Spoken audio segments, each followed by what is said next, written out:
All right, we are back now. This is my third year here at the Pumpkin House. You're a veteran. Yes, I am. This year, though, I think you were worried about my tenure here because you opted out of carving. We're doing something a little different this year. Because I knew that she'd win, and I did not want to lose. So I said, if we start doing this carving thing, then she's going to win automatically, and I wasn't about to give her that satisfaction. Typical guy. Yeah. Oh, well. All right. Well, it's good because we get to venture out a little bit and see maybe the before steps. Before everything gets carved, there's a whole lot of other work that goes into this. So now we are joined now by the assistant to the village idiot. Is that what we decided? That's what you called yourself. This is Fox Heberlin and Fox. You're doing some carving work right now on the Shalom pumpkin. You said you started working with him in '99? 99, I did a little bit, and in 2000, Rick decided it'd be a good idea to do 2,000 pumpkins. And I've kidded him since then and told him I should have picked my friends more carefully. But And one thing that I thought was really cool is that you have this little gadget over here and you call it the Marthinator, is that right? Yeah. You want to hold that up? It just goes in a drill. It's basically like an egg beater.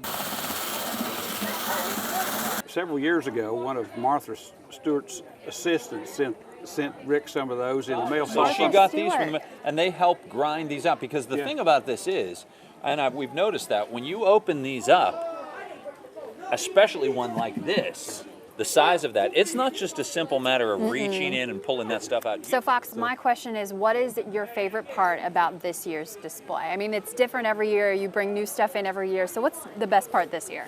The best part this year, I probably have to say the debate. You're going to have the presidential candidates that actually you're going to have recordings, so they're talking and debating back and forth up there at the front of the house for all to see.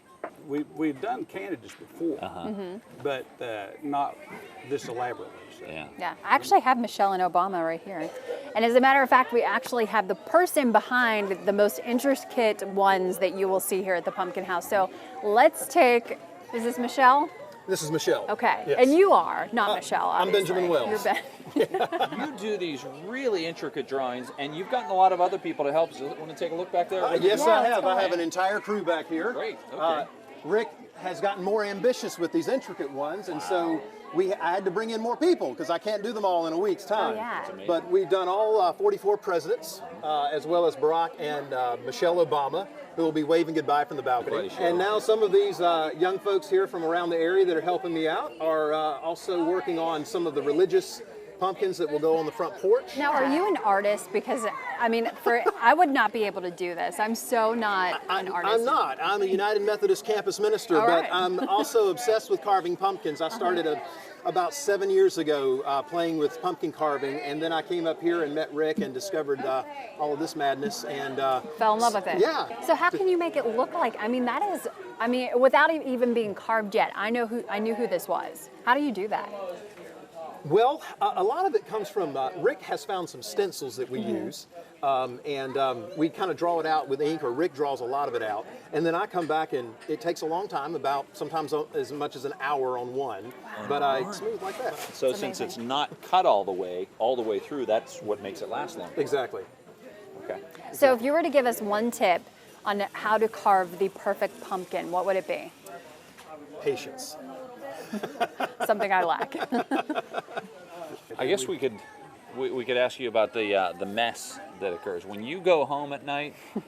You must just be covered in pumpkin. Quite often, yes. Find it in places you can't speak of. Yeah. So At least it smells good. It does, yeah. It does smell pretty These good. gourds are.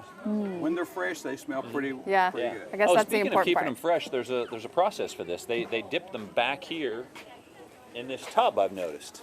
Yes, So that has vinegar water in it. Okay. Yeah, So take it back I remember here like that. this, and then in they go. Is there any amount of time that they have to be in here? Normally we'll leave them in there a few minutes, but that depends on how far we are behind. I know you guys also have one of my favorite parts this year, and they're playing a special role in the debate too, which is the cat choir. They sing, they kind of screech too.